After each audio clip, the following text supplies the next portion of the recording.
विद्यार्थियों, आज हम देखने जा रहे हैं किस तरह से वास्तविक गैसों के लिए हम जूल थॉमसन गुणांक का मान निकालते हैं और पुनर्निवेशी शीतलन की बात करते हैं। तो जूल थॉमसन प्रसार में हमने देखा था कि हम किसी भी गैस को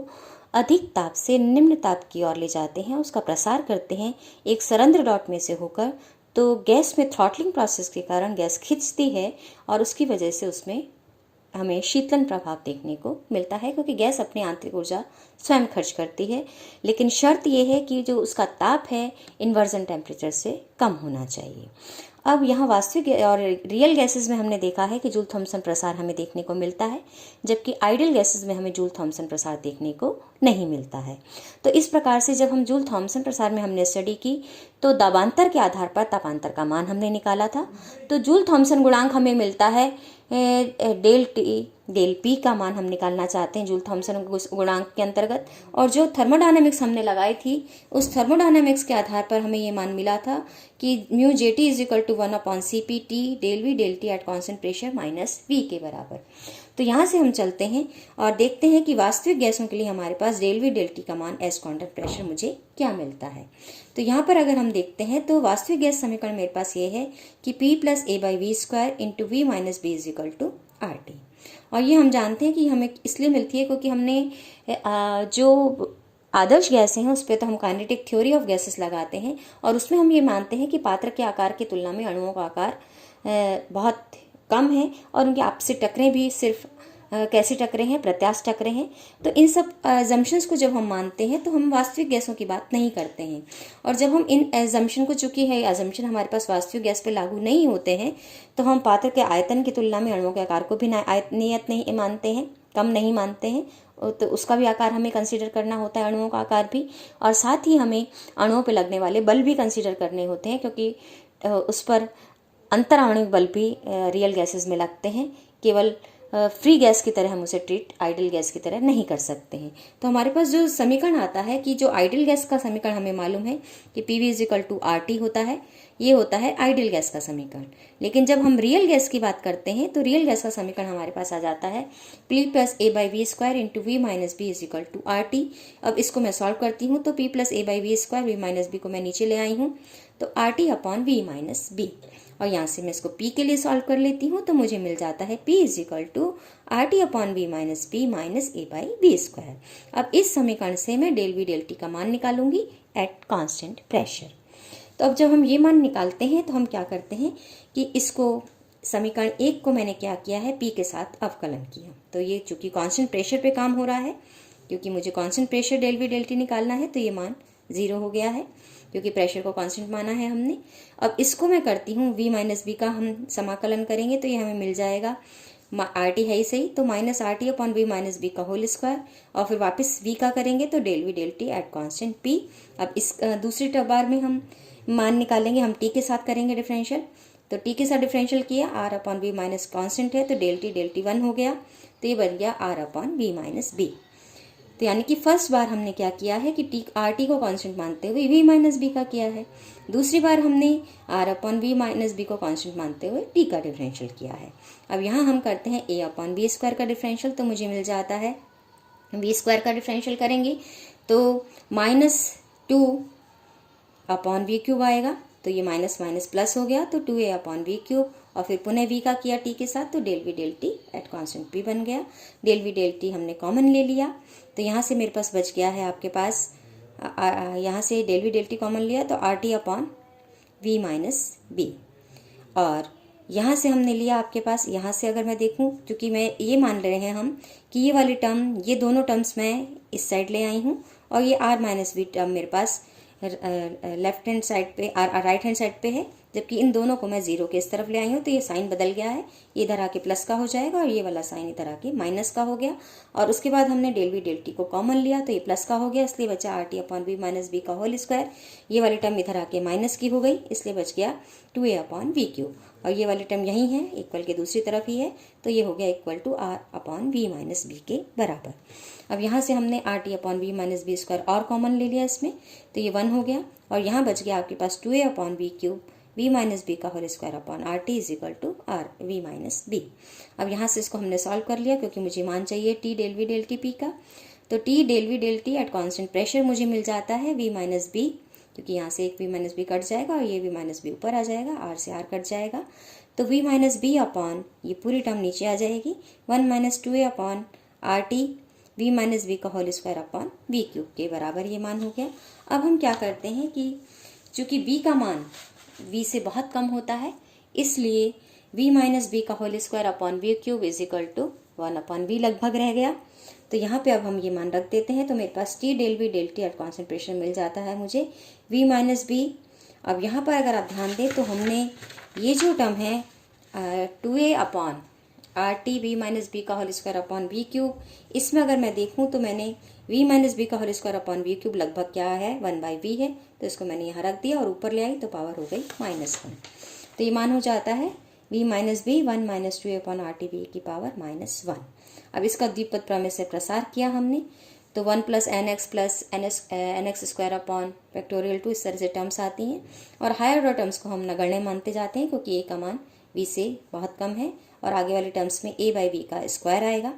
तो इसलिए उस होल स्क्वायर को हम नगण्य मान सकते हैं और उसके क्यूबिक वाली टर्म्स के आगे वाली टर्म्स को हम नगण्य मान सकते हैं। इसलिए फर्स्ट 2 टर्म को जब हम रखते हैं तो मेरे पास आ जाता है v minus B into 1 plus 2a upon R T V के बराबर। इसको हमने खोल दिया तो ये v माइनस बी प्लस यहाँ से v आपके पास कट जाता है, तो ये बच जाता है आपके पास R T upon V minus B के बराबर। तो यहाँ पर एक बात ध्यान रखें आप, क्योंकि यहाँ पर मैंने v माइनस बी को गुणा किया तो एक बार तो ये v माइनस बी आएगा, दूसरी बार आर टी एक्चुअली अगर हम देखें तो ये हो जाएगा v minus B upon V के बराबर, ब्रैकेट में अंतर इसके साथ आ जाएगा, यानी 2a अपॉन आर टी के साथ एक टर्म और आएगी v minus B upon V, और इसको अगर हम खोलें तो ये बन जाता है 2a upon R T 1 minus B upon V. तो ये जो एक टर्म आएगी वो होगी 2a अपॉन आर टी, दूसरी टर्म होगी 2a upon R T we. तो ये वाली टर्म जो है इसको नेग्लिजिबल मानना है मैंने, तो सिर्फ ये 3 टर्म बची v minus B plus 2a upon R T. तो अब यहाँ से इसको मैं रख देती हूँ, मेरे पास जूल थॉमसन गुणांक का मान मुझे लिखा था कि 1 upon C P T del V del T at constant P minus V, तो इसका मान अब मैं निकाल चुकी हूँ वास्तविक गैसों के लिए, और वास्तविक गैसों के लिए इसका मान मैंने रख दिया जो क्या है v minus B plus 2a upon R T, और v माइनस वी यहाँ था तो v से v कट गया, तो मेरे पास बच जाता है जूल थॉमसन कॉफिशिएंट का मान मुझे मिल जाता है 1 upon C P 2a upon R T minus B के बराबर। तो यहाँ से मैंने बी भी बाहर ले लिया, तो 2a upon R B 1 upon T minus 1। अब ये वाली जो टर्म है हम इसको रख देते हैं, ये क्या है, व्युत्क्रमण ताप है वास्तविक गैसों के लिए। तो वास्तविक गैसों के व्युत्क्रमण ताप का मान क्या है 2a अपॉन आर बी के बराबर। तो जो जूल थॉमसन कॉफिशिएंट का मान मुझे मिल जाता है इन्वर्जन टेम्परेचर की टर्म्स में क्या मिल जाता है कि b upon C P T I upon T minus 1। अब यहाँ टी आई अपॉन टी पर निर्भरता होगी कि म्यू जी टी प्लस होगा या माइनस का होगा। तो पहली कंडीशन हम देखते हैं कि यानी 2a अपॉन आर टी जो कि मेरा इन्वर्जन टेम्परेचर है, अगर वो t से ज़्यादा है, अगर वो t से ज़्यादा है तो इसका मतलब टी आई अपॉन टी का मान जो है वो ग्रेटर देन 1 होगा। तो T I upon T minus 1 का जो मान मुझे निकालना है वो साफ दिख रहा है, इस स्थिति में मेरे पास क्या होगा पॉजिटिव होगा, और अगर ये पॉजिटिव होगा तो मेरे पास जो म्यू जे टी है जिसका मान मैं क्या लिख रही हूँ कि म्यू जे टी बराबर क्या है b upon C P T I upon T minus 1 जो मैं लिख रही हूँ, ये जो मान है जब T I upon T I is greater than T है तब ये मान क्या आएगा 1 से ज़्यादा आएगा, तो ये धनात्मक आएगा, और धनात्मक म्यू जे टी मतलब होने का हम देख चुके हैं कि आपके पास गैस की क्या होगी कूलिंग होगी। क्यों? क्योंकि म्यू जे टी हमारे पास है डी टी डी पी के बराबर, और डी पी हमेशा मेरे पास क्या होता है ऋणात्मक होता है। क्यों? क्योंकि हम हाई प्रेशर से हमेशा कहाँ जाते हैं लो प्रेशर की ओर गैस का प्रसार करते हैं। तो जब हम high to low pressure gas का प्रसार करते हैं तो ये डी पी हमारा क्या रहता है P2 माइनस P1 है, और P1 हमेशा क्या होगा ग्रेटर देन होगा किससे P2 से, इसलिए ये हमेशा क्या मिलता है मुझे नेगेटिव मिलता है। तो अगर ये ऋणात्मक है और ये भी ऋणात्मक हो जाता है तो म्यू जे टी क्या हो जाता है धनात्मक, और जब डी टी ऋणात्मक है तो डी टी ऋणात्मक होने का मतलब मेरे पास हो जाता है कि आपके पास जो T2 माइनस T1 है वो नेगेटिव है। T2 माइनस T1 नेगेटिव होने का मतलब आपके पास क्या होगा कि आपके पास जो आपके पास यहाँ अगर हम देखें तो T2 माइनस T1 क्या है नेगेटिव है, नेगेटिव है इसका मतलब T1 का मान ज़्यादा है, T1 is greater than T2। तो T2 कम है T1 ज़्यादा है, तो इसका मतलब गैस क्या हो गई है ठंडी हो गई है, क्योंकि गैस का पहले ताप क्या था T1 था। यहाँ पे अगर हम देखें तो म्यूजेटी का मान क्या है, dt dp है, dp ऋणात्मक है क्योंकि हाई प्रेशर से लो प्रेशर की ओर हम जाते हैं, तो P2 माइनस P1 क्या हो जाता है, नेगेटिव, यानी कि P1 का मान क्या है, P2 से ज़्यादा है, इसलिए P2 माइनस P1 नेगेटिव है। dp ऋणात्मक रहेगा हमेशा इस स्थिति में, और dt ऋणात्मक है तो T2 माइनस T1 नेगेटिव है, इसका मतलब T1 का मान T2 से ज़्यादा है। तो गैस का ताप बाद में कम हो गया, तो इसका मतलब गैस क्या हो गई है, ठंडी हो गई है। तो यहाँ से इसका मतलब म्यूजेटी जब मुझे पॉजिटिव मिलता है Ti ग्रेटर देन T पर, तो इसका मतलब गैस का दिखाएगी, शीतलन प्रभाव दिखाएगी। और अगर 2A/RB यानी Ti का मान T से कम है तो आपके पास गैस कैसा दबाव दिखाएगी, तापन प्रभाव दिखाएगी। क्यों? क्योंकि इस स्थिति में आपके पास क्योंकि म्यूजेटी ऋणात्मक होता है, डीपी ये म्यूजेटी ऋणात्मक मिला है मुझे, और डीपी ऋणात्मक है तो dt क्या हुआ, धनात्मक हुआ। धनात्मक हुआ तो T2 ग्रेटर देन T1 है, तो गैस कौन सा प्रभाव दिखाएगी, हीटिंग प्रभाव दिखाएगी। और अगर Ti का मान T के बराबर है तो म्यूजेटी का मान 0 हो जाएगा, तो इसका मतलब ना तो तापन प्रभाव देखने को मिलेगा ना शीतलन प्रभाव। तो सीधा सा स्पष्ट है कि जो भी निर्भरता है गैस की कूलिंग होगी या हीटिंग होगी, डिपेंड करता है कि इनिशियल टेम्परेचर जो गैस का है वो इसके इन्वर्जन टेम्परेचर से अधिक है या कम है। और इन्वर्जन टेम्परेचर डिपेंड करेगा, यहाँ हमने देखा 2A/RB है, और A और B कोफिशिएंट डिपेंड करते हैं कि गैस की प्रॉपर्टीज़ खुद की क्या है, गैस की प्रकृति क्या है, गैस के अणुओं का आकार कैसा है, उन सब पे निर्भर करता है कि गैस के लिए Ti का मान उसके व्युत्क्रमण ताप का मान क्या होगा। अब हम देखते हैं पुनर्निवेशी शीतलन। तो शीतलनों की प्रक्रिया में हमने जो भी प्रक्रियाएं शीतलन की हैं उसमें हमने गैस को किया है, ठंडा किया है। अब हम ठंडा कर करके गैस को इतना ठंडा करते हैं कि वो क्या हो जाए, द्रव में बदल जाए।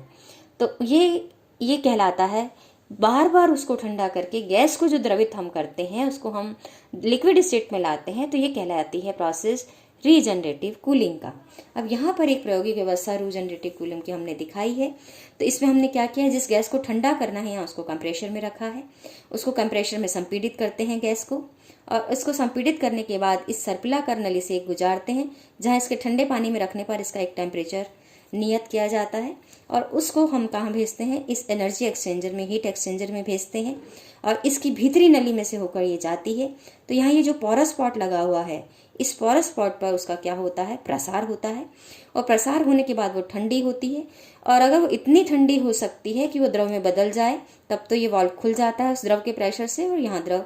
जो लिक्विफाई गैस हो गई है वो यहाँ एकत्र हो जाती है, और जो लिक्विफाई गैस नहीं होती वो पुनः इस नली में से होकर हीट एक्सचेंजर्स के थ्रू होकर वापस कंप्रेशर में जाती है, और पुनः इसी प्रक्रम में से गुजरकर पोरस प्लग में से फैलती है, ठंडी होती है, अगर लिक्विड बन जाती है तो पुनः यहाँ चली जाती है, जो नहीं बनती है लिक्विड वो वापस एक्सचेंजर में होकर कंप्रेशर में से जाती है। तो ये प्रक्रिया लिक्विफिकेशन की चलती रहती है। अब इस लिक्विफिकेशन की प्रक्रिया में अगर हम देखें तो इस पूरी प्रक्रिया में एंथैल्पी नियत रहती है, क्योंकि पोरस स्पॉट से इसका जूल थॉम्सन प्रसार हो रहा है। तो मान लिया कि जो गैस इस पोरस प्लग में प्रवेश कर रही थी उसकी एंथैल्पी क्या थी, HI थी, और जो गैस द्रवित हो गई, और द्रवित हमने मान लिया कि अगर हमने एक भाग कोई गैस का लिया है तो उसमें से x भाग गैस में बदल गया,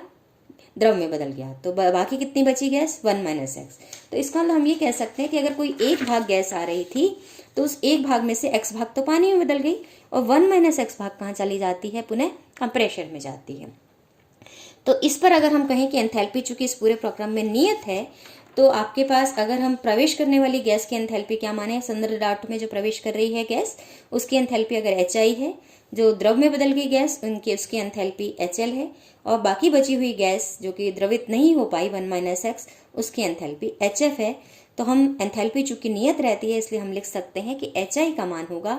x × HL + 1 - x HF के बराबर। अब यहाँ से x वाले टर्म्स को मैंने कंबाइन किया तो ये बन गया x common HL - HF + HF, या फिर x का मान यानी जो गैस द्रवित हुई वो भाग अगर मैं निकालूं, वो अंश में निकालूं, तो वो किसके बराबर हो गया, HI - HF / HL - HF। तो यहाँ पर इसका मतलब हम ये देख सकते हैं कि जो निर्भरता है वो इस बात पर है कि जो एंथैल्पियों का अनुपात है वो कितना है, HI - HF का अनुपात HL - HF से क्या है, उस बात पर निर्भर करता है कि गैस कितनी द्रवित हुई। अगर हम अधिक से अधिक भाग द्रवित करना चाहते हैं तो हमें ज़रूरी है कि आपके पास HL - HF का मान आपके पास क्या होना चाहिए, कम होना चाहिए, और इसका मान क्या होना चाहिए, ज़्यादा होना चाहिए। तो हमने यहीं लिखा है कि HL - HF का मान क्या होना चाहिए, तो यहाँ पर इसको हम मान अधिक कह रहे हैं, तो इसको कर देते हैं हम HI और ये है हमारा HL। तो हमारे पास क्या मान आना चाहिए कि HI माइनस HF का मान HL माइनस HF से अधिक होना चाहिए। ये मान कम होगा तो ये ज़्यादा होगी, ये ज़्यादा होगा तो ये ज़्यादा होगी। तो HI माइनस HF का मान अधिक होना चाहिए और HL माइनस HF का मान कम होना चाहिए, यानी कि HI माइनस HF जो है वो that should be greater than HL minus HF। तो ये है आपके पास पुनर्निवेशी की दक्षता कब अधिक होगी, जबकि आपके पास अगर हम यहाँ से देखें तो इसका मतलब जो एंथैल्पीज़ हैं उस पर निर्भरता हमें मिलती है कि जो इनिशियल गैस की एंथैल्पी है वो अधिक होनी चाहिए और लिक्विफाई होने वाली गैस की एंथैल्पी कम होनी चाहिए। तो ये है आपके पास किस तरह से हम पुनर्निवेशी शीतलन को डिफाइन करते हैं और उसकी दक्षता निकालते हैं। धन्यवाद।